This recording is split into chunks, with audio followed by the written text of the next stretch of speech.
అద్వితీయుడకు ప్రభువు నీవు నీ పూర్ణ హృదయంతోను నీ పూర్ణ ఆత్మతోను నీ పూర్ణ హృదయంతోను నీ పూర్ణ మనసుతోను నీ దేవుడైన ప్రభువును ప్రేమించవలను. ఇది మొదటి ఆజ్ఞ. నిన్ను వారిని పొరుగు వారిని ప్రేమింపని రెండవ ఆజ్ఞయు దాని వంటిదే. వీటికంటే ముఖ్యమైన ఆజ్ఞ మరేది లేదు. ఈ రెండు ఆజ్ఞలు ధర్మశాస్త్రం అంతటికి ప్రవక్తలకును ఆధారములై ఉన్నది. ప్రేమగలమా ప్రియ రక్షకుడా ప్రభువా మమ్ము కనికరించి నీ ఆజ్ఞలను గైకొనుటకు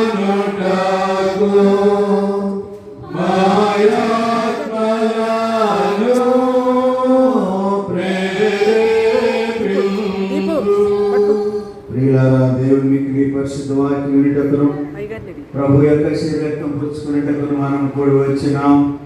కాబట్టి మోకాళ్ళలోని మౌనంగా మనల్ని మనం పరీక్షించుకొని పశ్చాత్తాపంతో విశ్వాసంతోనూ ఆయనను సమీపించినట్లు దేవుని కృపను వెదకుదము. మన పాపముల నిమిత్త వాస్తవంగాను పట్టుదలతోనూ పశ్చాత్తాపడి మన పొరుగువారి ప్రేమయు స్నేహమును కలిగి ఇక్కడ దేవుని ఆజ్ఞ అనుసరించి ఆయన పరిశుద్ధ మార్గంలో యందు నడుచుకొనొచ్చు క్రొత్త నడవడికి అలవాటుకు నిశ్చయించుకొనుచున్న మనము మన ప్రభువు యేసుక్రీస్తు ద్వారా ఆయనతో వలన సమాధానపరచబడవలని సర్వశక్తుల దేవుని యొక్క మన పాపములను దేవుని మనసుతో ఒప్పుకొందము. పరలోకపు తండ్రి, నీకును మా పొరుగు వారికి విరోధంగా పాపం చేస్తున్న ఒప్పుకొంచున్న వెలుగులుగా చీకటిలో నడుచుకుని క్రీస్తునామం పలికి దుష్టతను మమ్మల్ని కనికరించమని బ్రతిమాలుకొంచున్నాం. యేసుక్రీస్తు నిమిత్తంలో పాపములను క్షమించము. నీ పరిశుద్ధాత్మ చేత మనుషు శుద్ధీకరించము. మా మనస్సాక్షి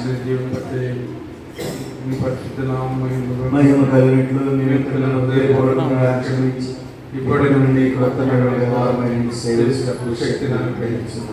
ఆమేన్.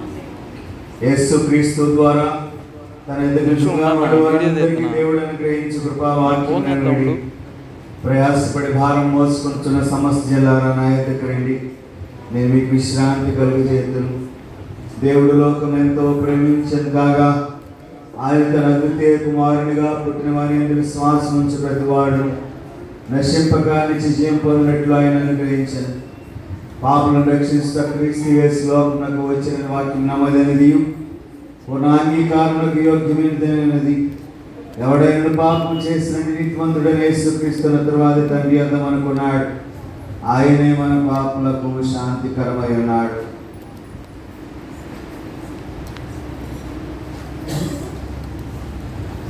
మన పరలోకపు తండ్రి అయిన సర్వశక్తుల దేవుడు తమ తోటి వారిని క్షమించి మనస్ఫూర్తైన పశ్చాత్తాపముతోను నిజమైన విశ్వాసముతోను తన వైపునకు తిరుగు వారందరికీ పాపములను క్షమించడం తన గొప్ప కనికరముల మాట ఇచ్చినాడు. ఆయన మన ప్రభువైన యేసుక్రీస్తు నిమిత్తం మనం కనికరించి మన పాపములన్నింటినీ క్షమించి వాటి నుండి మనం విడుదల దయచేసి సమస్తత్వం వారు స్థిరపరిచి బలపరిచి నిత్య జీవములకు తీసుకుని వెళ్ళను గాక. ప్రభు మీకు తోడైండును గాక. ప్రార్థించుకుందాము.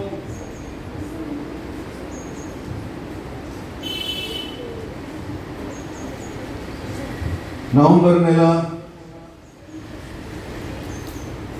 మొదటి ఆదివారము ప్రపంచ సబ్బాతు బడుల ఆదివారము. ఈ బాలలు ఎక్కువారు కుదురు. ఓ దేవా, నీ కుటుంబమును నీ కుమారుడును మా రక్షకుడైన యేసుక్రీస్తు చిన్న బిడ్డలను నీ రాజ్య వారసులు అంగీకరించను కదా. నీ తెలివియందును మరియు జ్ఞానమందును వర్ధిల్లాగున ఈ బిడ్డలను దీవించుము. తద్వారా వారు లోకమంతటికి ఆశీర్వాదకరంగా ఉందరు. ఈ చిన్నవారిని సంరక్షించుటకు సంఘమంతటిని ఆయత్తపరచుమని చిన్న బిడ్డలను అంగీకరించు. నీతోనూ పరిశుద్ధాత్మతోనూ ఏకదేవుడిగా ఉండి సదాకాలం జీవించు ఏల్చుండడి మా ప్రభువైన యేసుక్రీస్తు ద్వారా వేడుకొనుచున్నాము. సమస్త ఆత్మల దినము నిత్యమైన దేవా, మమ్మల్ని ఆదరించి ఉన్న అదృశ్య సాక్షి సమూహమును నేడు మేము జ్ఞాపకం చేసుకుంటున్నాం.